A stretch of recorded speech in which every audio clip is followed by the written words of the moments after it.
Ako si Dominador Vivanco Jr., presidente sa Balik Probinsya Bagong Pag-asa, taga Barangay Lalab, Mataling, Zamboanga del Sur. Maraming salamat talaga sa Department of Agriculture sa programang BPITO. Marami kami talagang natanggap na tulungan talaga ang bawat membro sa Balik Probinsya.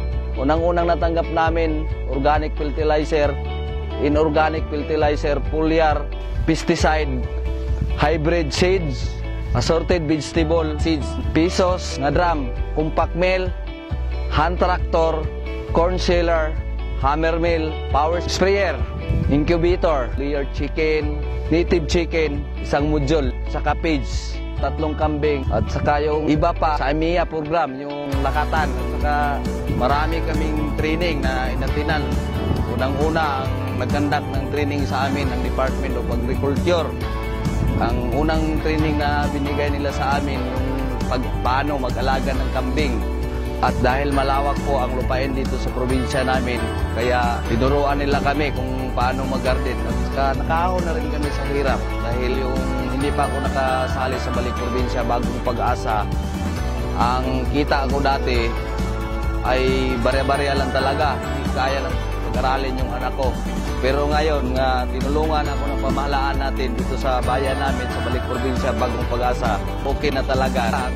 Binta namin sa mga garden namin, tumago na ngayon, at saka yung pinaka-importante talaga yung binigay nila sa amin, kumikita talaga kami ng pera na nagamit sa pag-aaral ng mga anak namin.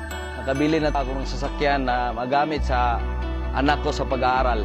Yung mga medicines na kailangan sa mga katawan natin, ka-afford na talaga ako. Maraming salamat talaga sa Department of Agriculture. Tinulungan nila kami na mag-stay dito sa bayan namin. Kung wala sila, nalayo na rin kami sa mga pamilya namin dahil magtrabaho na naman kami sa ibang lugar. Sa ngayon, labis talagang pasalamat kasama ng mga members sa Balik Probinsya Bagong Pag-asa.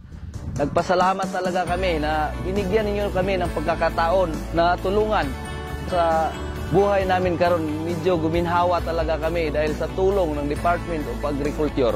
Sana madagdagan pa nila yung binigay na sa amin. Sipagan pa namin pag may dumating pantulong na yellow corn sa amin at saka yung abono. Kasi yun talaga ang kailangan namin dito sa probinsya namin para makapaghanap buhay. Sa BPITO program, isang maganda talagang halimbawa na tinulong nila sa tao dahil hindi na kailangan na umalis pa dito sa bayan. Dito na kami mag-stay kasi binigyan nila kami ng bagong pag-asa sa buhay na makapagtrabaho dito na hindi na kami malayo sa pamilya namin. Hindi na ako aalis dahil para makasama ko ang pamilya ko dito sa atin. Hindi na kami magkahiwalay pa.